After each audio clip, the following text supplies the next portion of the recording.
Hello there, my Gummy Knights, and welcome back to the Echo Chamber. So, getting into Rwby, Volume 7, Chapter 8. You know, I'm going to be entirely honest when I say I actually don't want to do this. When I woke up this morning, I thought that I was going to be doing many things. Masturbating, maybe eating some sandwiches, many things. But I never thought that today would be the day that I finally get back into this. I mean, I was broken by the last episode. I'm going to be entirely honest with you guys. I was broken. It hurts me to say that, but at the same time, I feel like it's very much warranted, given the fact of everything that we know, everything that we see, everything that goes on with this series that makes it the way that it is, as it is running currently, which is absolute shite! But that all being said, I still think that there is a modicum of hope for this. Hopefully, they can transform it somehow. Hopefully, they can evolve somehow. I mean, because, like I said, there have been these little nuggets. And when I say little nuggets, I mean these small little ounces of hope that gives me some semblance that the series, I guess, turn around, right? Turn it around, and so to speak. But, like I said, last episode really did break me, and it kind of dashed that a little bit. There was some good things within it, okay? Don't get me wrong. But in every one of these episodes so far during this volume, there has been some good things in it.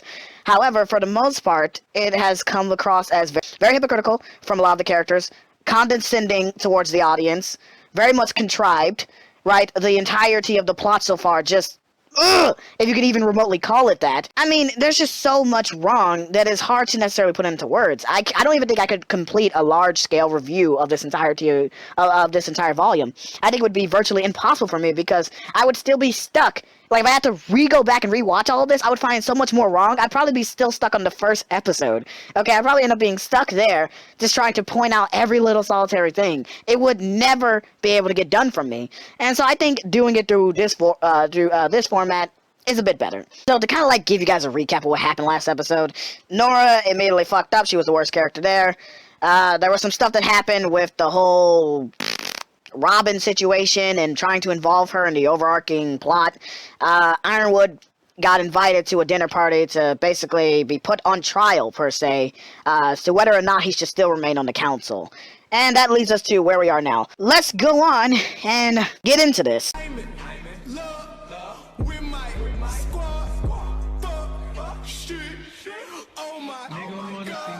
Only my father would turn a hostile takeover into a fluffy PR move.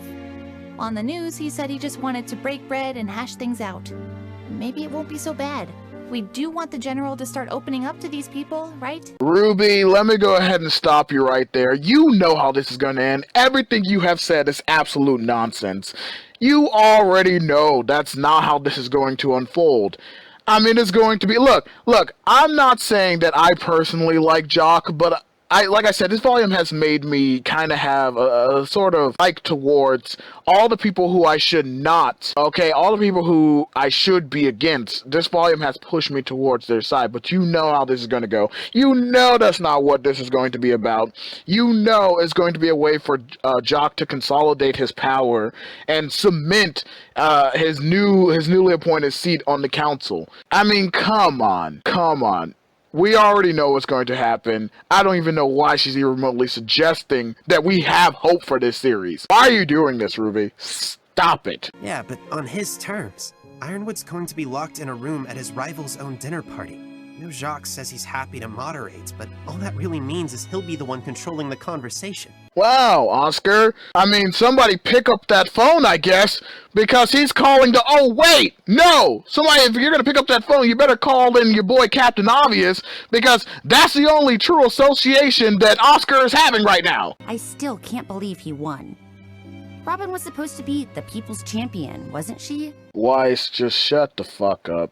Just shut up. Shut up. I honestly can believe that Jacques won. Robin is literally the absolute worst. People's champion, my ass. Wow, Well, no one knows your dad better than you. And out of everyone going tonight, I'd say you're the only one who could snoop around the house and not be questioned. If Jacques Schnee's up to something, I think we should know what it is. Rwby, congratulations. I mean, I know I criticized you about the whole hope thing earlier, but I only criticized you because you're trying to inject something that this series has basically lost at this point. But here, that's actually smart. Come up with a plan, come up with a strategy. You know, why everyone else plays a distraction, you go in there and you snoop around a little bit. I mean, it'll be, actually, it's kind of weird. It's kind of weird too, because she would be more likely to be suspected than anyone else. But I mean, I think there's this certain air around, you know, Weiss being able to do this that still kind of makes sense, especially given her knowledge of the situation. I mean, is she a bit close to it? Does she have a bit of a bias against her father? Sure, but I still think that it could work out. So I think that it was a good suggestion from Rwby. Suppose we should smile for the cameras? Sir, with all due respect, you'd have to pay me. Alright, to be fair, I mean, Winter, you're just kind of the best right now. Enough said. I just keep admiring her as one of the top tier Rwby waifus. And every time I look for a reason to disagree with that, I can find some, but at the same time, I think the overwhelming majority of reasons that I find are ones that I agree with why she is the top tier waifu. Anyway, continuing on. Just all I wanted to say on that. Wish us luck. I mean, they already invited you, didn't they? Gay! Oh my god. Stop it. Stop trying to ship these two. Come on.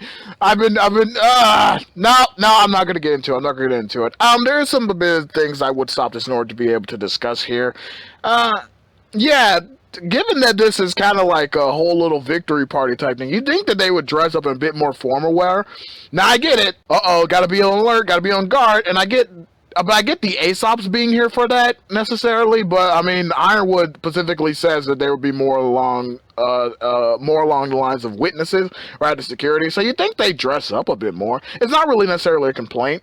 It's more so just kind of an odd thing. Did you think? I mean, it would be nice to get them to see change outfit. That's more the perspective I'm going with there. It would be nice to get to see. It would be nice to get to see them to change into something a bit more formal. Even the Aesops, kind of see what they look like out of uniform.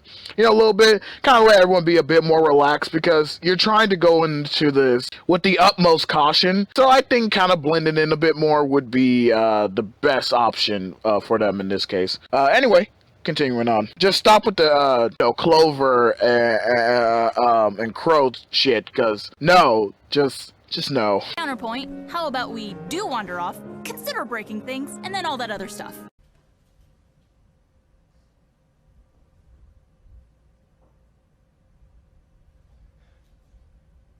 You're a fucking idiot. This needs to stop. Now. I'll be in touch. Dear sister, I was hoping we could use this time to catch up. Oh, I have to know. Why did you go through so much trouble to leave home, only to come crawling back? This might be a problem. It's only a problem because you guys immediately forgot what Yang stupidly just said. Counterpoint, how about we do wander off, consider breaking things, and then all that other stuff. What the hell are you guys still doing here? She's just having a conversation with her brother. Crying out loud. Don't you guys have jobs to do? Didn't we formulate a plan around this in order to get what we want to find if there was any nefariousness going on in the whole Russia scandal? Come on. Who's your molar? I'm just saying, who's your molar? Shouldn't we be doing that? I mean, get off of Weiss's dick. She's got this. It's just fucking Whitley. Jesus Christ, gang. Come on. Councilman Sleet. Councilwoman Camilla. Councilwoman Hill would have had a nice ring to it. Though I suppose I should just be grateful I got invited to the table.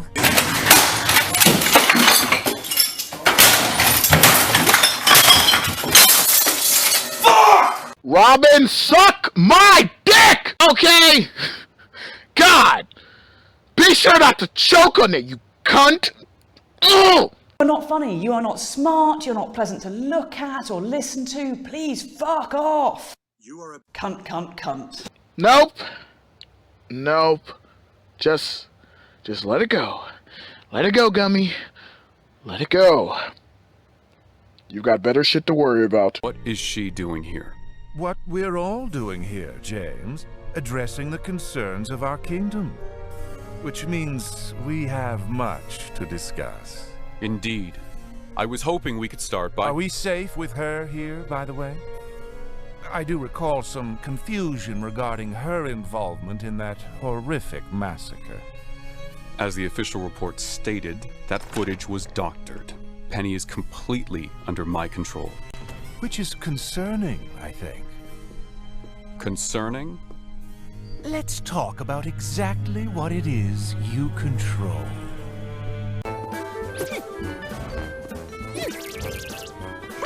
Well, Whitley, I'm sure the company is lucky to have you. But if you'll pardon me... And where exactly is it that you're going? Careful! Messy food coming through! Right, the company has promised me my own parking space. Maybe. Care for a drink? Don't mind if I do. Oh no! Look out! I'm going to go get some more.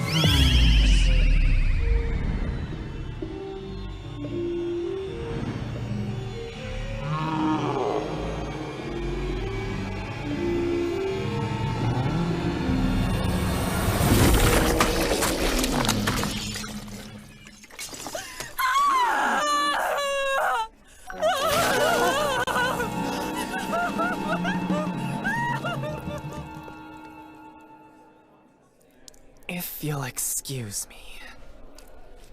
I mean, to be fair, I want to say a lot about this scene, this whole thing. I mean, I let it play out. It's not necessarily that I have a lot of bad to say. It's just that I feel like it wasn't as funny as they wanted it to be. I mean, I didn't laugh once, but humor is subjective.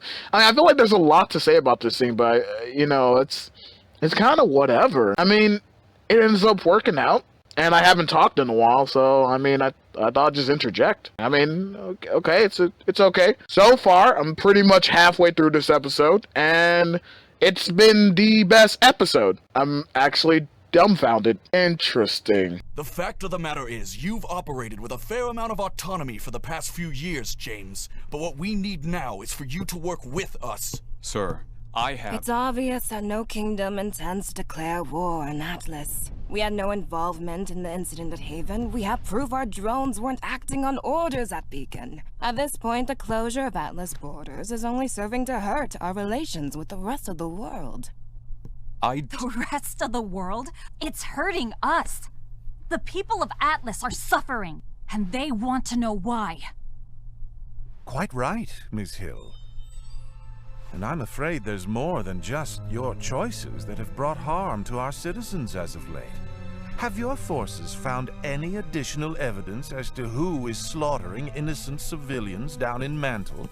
That is an ongoing investigation, the details of which are classified, I'm afraid. I'm afraid of the ever-growing list of classified information you seem to be keeping. I asked our fellow councilman here to shed some light on your Amity Coliseum project, and as it turns out, they know about as much as I do. Even you don't know? The Amity Project will help with all of the issues you presented. But you have to understand that discretion is a top priority at this time. Are you saying you don't trust us? You can't just buy trust like everything else. Whoa! Before she goes into a tirade, I mean, look, I've been being quiet because I genuinely mean it. This episode has actually been pretty interesting. Okay, I'm just saying, not bad. I mean, Jacques is indeed playing the room. Like, we knew how it was gonna go, but the way the scene is playing out. So, like, before Winter goes in there and starts fucking it up even more, Ironwood, you know, in terms of defending himself here, like, we know. But this is the first legitimate time that when people are calling into question his actions and about working with somebody, that you actually feel a general sense of understanding where they're coming from. Unlike in the previous episodes with complaints from, like, Nora and Robin, you actually legitimately can get behind them. It's not that you agree with their complaints, okay? Because you understand where Ironwood is going with this and why he's doing what he's doing right now and the way he's doing it. But, I mean, just the way that this is conveyed and how it's kind of like forcing his hand a little bit to maybe reveal a little bit more there that could lead to a potential harmful outcome. I'm just saying, man, this is actually legitimately well done so far. Are you okay? I'll be fine. I just let my emotions get the better of me. What do you mean? You wouldn't understand. Oh. Right. Okay, before they continue this little girl powwow that they're having, I gotta say, I still love the consistency here in terms of continuity and dealing with, you know, recently what happened to Penny, and seeing that she's been the most expressive and emotional character and is going through such emotional growth and better than everyone so far in the entirety of this arc. Okay, in the entirety of this volume, she's been the best. God, I love you, Penny. I'll be the first to admit, I think there are some flaws to the characters, especially in the beginning, like she was first introduced. I found more flaws to the character than likes, but right now, I'm loving the growth in terms of character. So nice just to actually, oh my God, this episode. What is this episode? What, is this filler or something? Did I enter the Twilight Zone? Did I enter into the Twilight Zone? Because I swear to Jeebus right now, this is the best episode. Okay, and it's almost over. It's almost over, and I've rarely had anything to say. I've more so just been just reacting to everything's going, and I've interjected on, you know, positives, and there were a few negatives here and there, but I've rarely had anything to say. It's more so me just kind of like enjoying an episode and, you know, watching it out. This contradicts my whole little thing at the beginning. I can't even fully contain my thoughts on it. This episode has thrown me completely for a loop. I can't believe it. I'm loving it. I'm loving it. I'm loving it. What are you doing in your father's office? Just looking for something I left. That's right, you left. Yo, I mean, I don't want to, but I'm gonna have to slide in real quick and say it. Damn. Yo, mommy dearest, look at this picture on screen right now, okay? Look at the picture on your screen right now. I mean, damn! Girl looking like a whole meal! Damn, this is where Weiss and Winter get their looks from. I'm just saying, girl. Let me get some of that. Let me get some of that snow bunny, okay? Let me play with it. Let me paint a white Christmas. Know what I'm talking about? I thought we all simply assumed that at this point. Yes, well, some of us are trying to do something about it.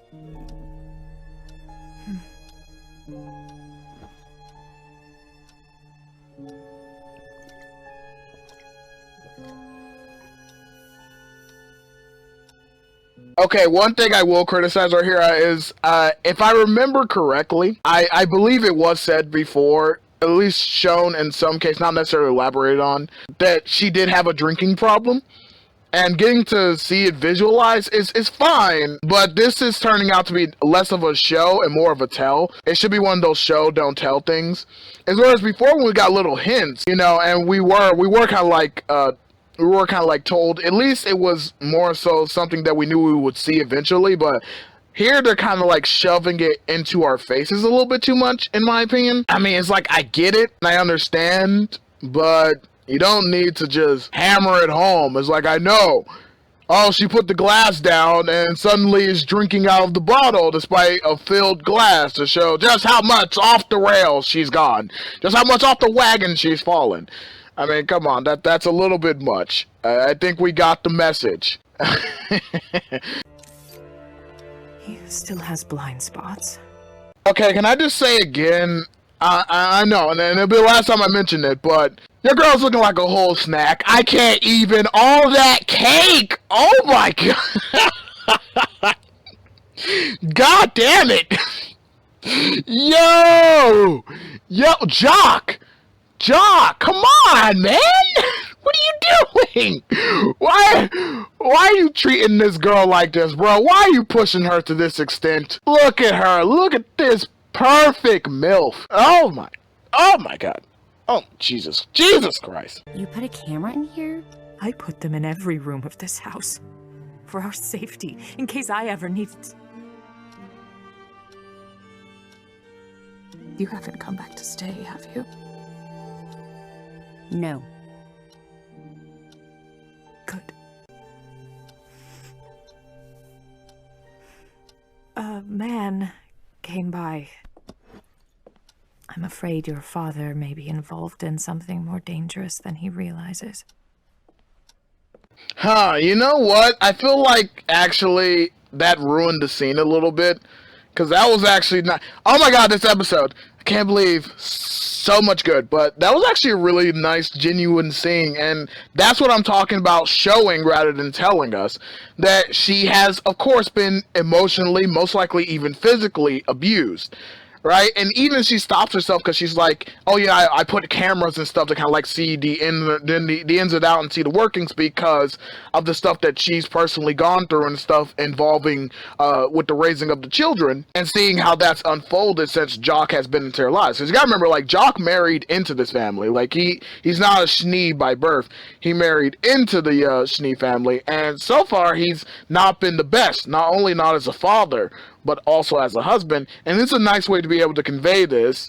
And they ruin it again by pointing to us. You know, we get it. She has a bit of a dependency of a way to try to drown out the sorrows and try to confront her problems and issues, you know, with alcohol. We get it. But I think it would have been a better moment if she actually didn't pick up the bottle. Maybe to show a bit of character growth, you know, already character progression that maybe due to the just being in the vicinity of someone who she clearly cares about, wants the best for, that being Weiss here, and even a lot of things she says, that her problem affected Weiss too, because I'm assuming that she suffered too, you know, being that her mother was most likely inattentive to her during a good portion of her youth, given, you know, everything that's happened. And you can see this like way back in Volume 1, how she is more in agreement with Jacques' perspective or in Jacques' ideology, because that's who she was mainly raised by. And, you know, even through later volumes, we see that he uses this somewhat as a manipulation tactic in order to try to put a necessarily hold or have a grip over Weiss. So I think it would have been nice to kind of like see her leave without the alcohol bottle. You know, kind of like show a bit of growth there, that she wants to be better and she wants to be able to kind of like confront and get over this trauma that's affected her. But it may be a bit more difficult than what they realized necessarily. But at the same time, there is progress being made.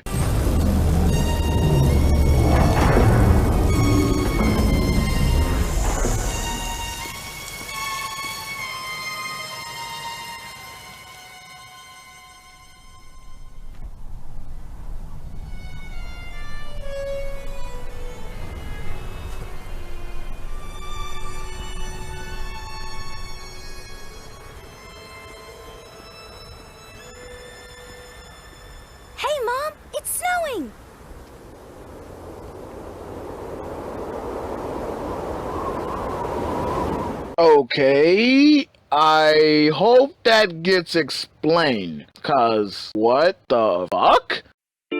Dismantle me like before, show me your teeth and tongue, make me regret what I've done, I'll act like you have won. Alright, and that was the end right there. Yes, there's actually a review portion.